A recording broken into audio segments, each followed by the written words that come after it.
Assalamualaikum warahmatullahi wabarakatuh. Kami dari kelompok 8 akan mempresentasikan mengenai laporan praktikum modul 5 yang berjudul kelas diagram struktur software modeling. Kelompok 8 sendiri terdiri dari Ahmad Reza dengan NIM 341120144 sebagai ketua.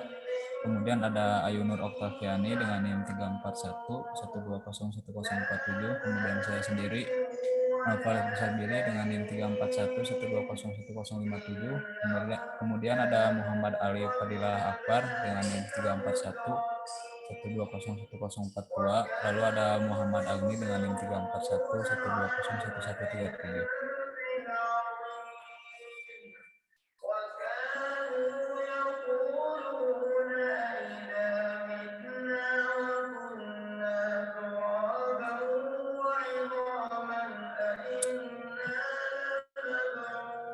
Untuk bab 1 pendahuluan, yang pertama 1.1 ada pengertian kelas diagram. Kelas diagram atau diagram kelas adalah salah satu jenis diagram struktur pada UML yang menggambarkan dengan jelas struktur serta deskripsi kelas, atribut, metode, dan hubungan dari setiap objek. Ia bersifat statis dalam artian diagram kelas bukan menjelaskan apa yang terjadi jika kelas-kelasnya berhubungan, melainkan menjelaskan hubungan apa yang terjadi. Diagram kelas ini memiliki beberapa fungsi. Fungsi utamanya yaitu menggambarkan struktur dari sebuah sistem. Berikut ini adalah fungsi-fungsi lainnya. Yang pertama, menunjukkan struktur dari suatu sistem dan kelas. Yang kedua, meningkatkan pemahaman tentang gambaran umum atau skema dari suatu program. Yang ketiga, dapat digunakan untuk analisis bisnis dan digunakan untuk membuat model sistem dari sisi bisnis. Dan yang terakhir, dapat memberikan gambaran mengenai sistem atau perangkat lunak serta relasi-relasi yang terkandung di dalamnya. Bisa dilanjut dengan saudara Reza. Baik, terima kasih. Di sini saya akan melanjutkan, yaitu menggunakan diagram kelas memberikan banyak keunggulan bagi proses pengembangan perangkat lunak dan dalam bisnis.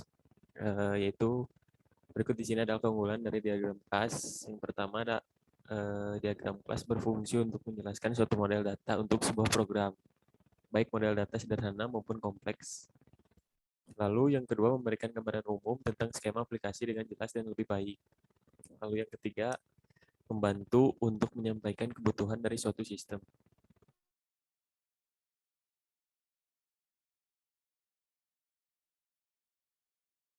Selanjutnya akan dilanjutkan oleh saya komponen dan hubungan antar kelas diagram.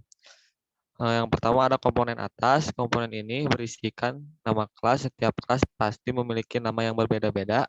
Sebutan lain untuk nama ini adalah simple name.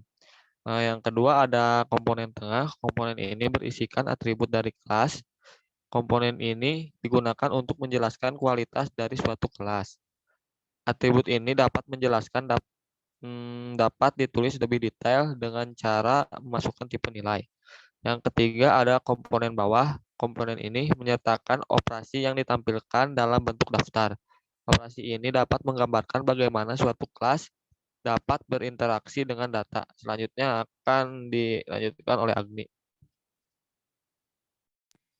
Baik, terima kasih. Selanjutnya saya akan menjelaskan tentang hubungan antar kelas. Yang pertama yaitu asosiasi.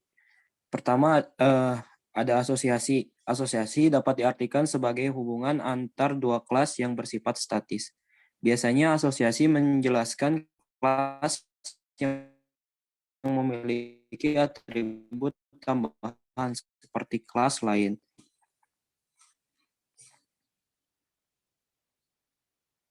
Agregasi adalah hubungan antara dua kelas di mana salah satu kelas merupakan bagian dari kelas lain, tetapi dua kelas ini dapat berdiri masing-masing.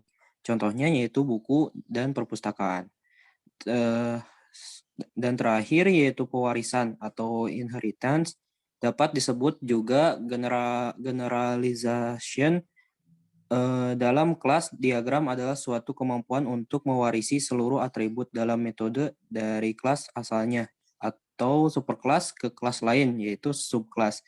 Contohnya yaitu dari hewan diklasifikasi lagi menjadi banyak hewan yaitu kuda, ikan, dan harimau. Selanjutnya akan dilanjutkan oleh Ayu. Terima kasih. Selanjutnya ada kelas diagram perpustakaan yang kami buat menurut kelompok kami. Pertama ada kelas calon anggota yang berisi nama, atributnya nama, dan nomor HP. Terus di bawahnya ada metodenya ada 3, ada insert, delete, dan update. Kedua, calon anggota ini berhubungan dengan anggota yang atributnya adalah ID anggota, nama anggota, phone number atau nomor telepon anggota, dan alamat. Metodenya juga sama, yaitu terdiri dari insert, delete, dan update. Selanjutnya, dari anggota bisa login dengan atribut username dan password, dan metodenya juga sama. Selanjutnya, ada pegawai. Atribut pegawai terdiri dari ID pegawai, nama pegawai. Di sini metodenya berupa insert dan update. Selanjutnya dari anggota ke kelas peminjaman. Di dalam kelas peminjaman terdapat 4 atribut, yaitu kode peminjaman, kode buku, ID anggota, dan tanggal peminjaman. Selanjutnya, ini metodenya juga sama. Terus dari anggota juga ke pengembalian, kelas pengembalian yang di dalamnya ada atribut ID anggota dan kode buku dengan metode insert, delete, dan update. Selanjutnya dari peminjaman dan pengembalian ada inventory yang di dalamnya ada kode buku, judul buku, penulis, dan penerbit.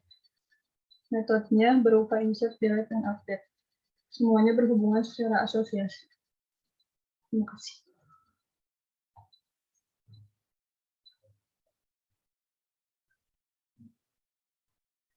Kesimpulannya, diagram kelas sendiri merupakan salah satu jenis diagram UML dan yang digunakan untuk menggambarkan serta mendeskripsikan kelas, atribut, metode, dan hubungan dari setiap objek.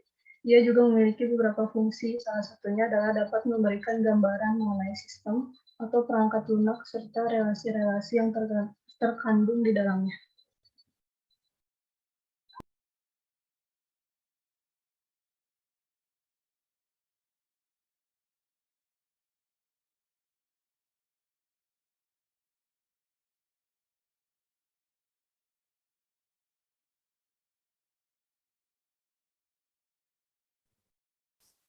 Baik, mungkin cukup sekian. Terima kasih atas perhatiannya. Wassalamualaikum warahmatullahi wabarakatuh. Waalaikumsalam warahmatullahi wabarakatuh.